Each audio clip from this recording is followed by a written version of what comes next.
Wemby have enough left in the tank to force a Game 7? Meanwhile, back in Gotham City, the Knicks await. We'll tell you why immortality lies on the other side of 4 more for this group. Plus, as the calendar ticks towards June, you will hear the quarterback's reaction to his star-crossed receiver getting set to fly, Eagles fly, out of Philadelphia. All that and more as we get up with it right now. Mr. Wilbon is back. It is always our pleasure. Alan is here. J. Will is ready to roll. What is it? Because this guy over here. Brandon is fired up in New York. Our stage manager is at basketball tonight. Game 6. Wemby and the Spurs on the brink of elimination. Let's talk about the Frenchman. He's coming off a disastrous shooting night, just 4 of 15 in a Game 5 loss. His 25% shooting, the worst in a playoff game in his career, 3rd worst of any game this season. Meanwhile, Wemby has been guarded by Isaiah Hartenstein a lot in this series, and that matchup really worked for OKC in Game 5. Wembanyama shooting just 27% with Hartenstein on him after shooting over 50% in the first 4 games of the series. And defensively, which is where the Thunder excel, they were finally able to break through against the Frenchman, shooting 69% when Wembanyama was the primary defender. In games 1 through 4, they had shot 51%. The numbers there. Game 5, Thunder shooting 49% with Wemby on the floor. Second time this series, OKC shot better with him on than off the floor. We talked a lot about maybe he's getting tired. We talked a lot about this being his first go-around. Today, we're going to talk briefly about the pressure that exists. You know, Mike Wilbon, Victor Wembanyama, to whom much is given, much is expected. He's going home to defend home court and keep his season alive tonight. Let's talk about the pressure on the young Frenchman. Yeah, I mean, this is his first foray into the playoffs. I mean, he went from lottery to playoffs and deep in the playoffs. And yes, that kind of pressure is what some of us look at and say, let's just calm down. Let's pump the brakes a little bit.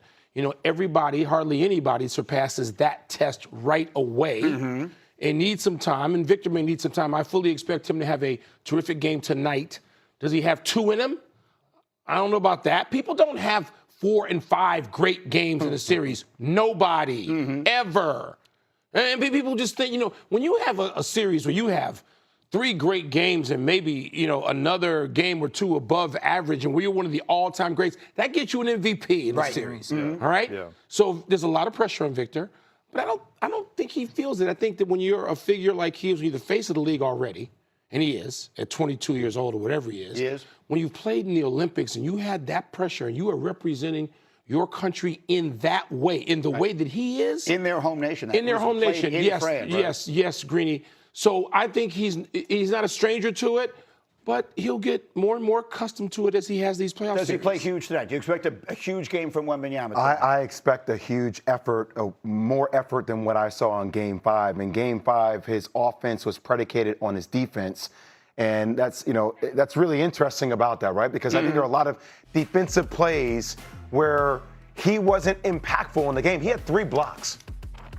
I'm gonna go literally play by play. That dude could have had 10, 15 blocks on just a little bit more effort. So we're talking about going from 29 minutes a game to 39 minutes a game in the playoffs with games every other day. I think it's taking a cumulative effect on his legs because he's not as disruptive on the defensive end. You can say that's physicality, whatever you want to call it. At the end of the day, we're just gonna talk about heart. Elimination game. This is his first experience. First time he's going to now know what that's like, to know that your season's about to end if you don't play great. And we're going to get on him because he's their best player to have another great game. You're right. He had a 40-point game, 40-20 game. He had a 30-point game. Like, he's had big games to help them win.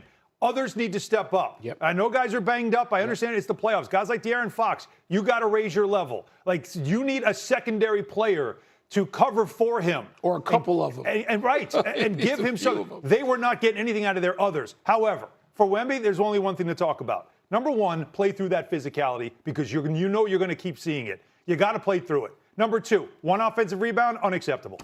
Not at your size. Unacceptable when your team shoots 40%. That means there's a lot of rebounds available to you. 1 offensive rebound for a guy his size in the minutes he played, that's got to be better. That's the area I'm watching. But I think that points to, I hate to use the word tired because it sounds like, it's something you can overcome.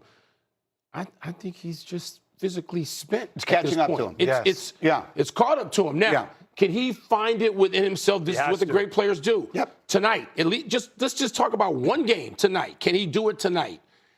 I think he can and will. So if he does, then we get a Game 7. If he doesn't, then OKC goes back to the finals. And if that happens, then Shai Gilgeous-Alexander is going to join a list of company that I think is going to make your jaw drop. This is the entire list through the history of the NBA of players to win MVP and make the NBA Finals in consecutive seasons. Steph Curry, LeBron James, Michael Jordan, Larry Bird, and Bill Russell. You see the ones that are spot shadowed there won the MVP and the title in consecutive years. Bird never won back-to-back MVPs. Steph won that MVP the year they won 73 games and lost. But the point remains. Shai Gilgeous-Alexander's name would be added to that list, which I think, and I give credit to I'm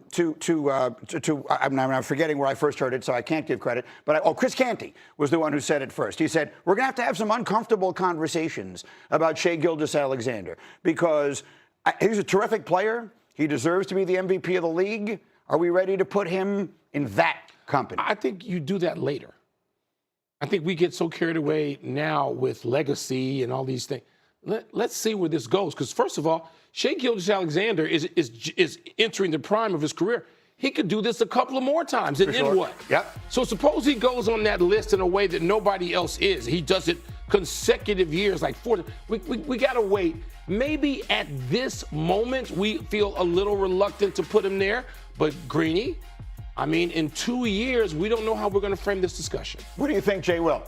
I would say, stat-wise, I think he's in that conversation because the numbers, and you can't take anything away from the numbers. I think stats and styles are very different things. And I think when you look at some of those other players, the styles in which they played, it felt like that's an elite group.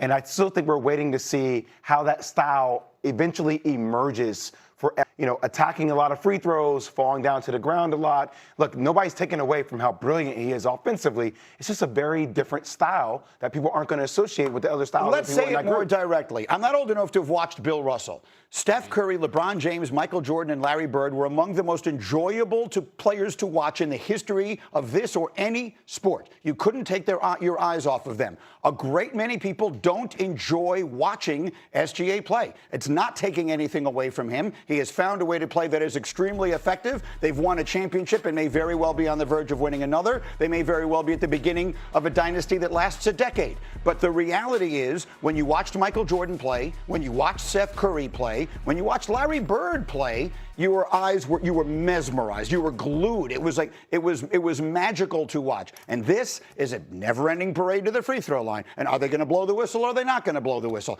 That's really what the experience is like. And I think that does make a difference in a conversation of this kind. It does, but there were other players who stylistically weren't the greatest, and they were great players. I can think of a 2-time MVP right now in Moses Malone, right, who lived at the foul line, who pounded the boards and got 9 offensive rebounds in a game and scored that way, and there was nothing stylistic or magical about it. And yet, I'm one of those people who thinks that Moses Malone gets short shrift in these conversations, not necessarily of the GOAT conversation, but just a truly great, impactful player, multiple franchises. Right. So, I mean, Shai Gilgeous, again, I just think that has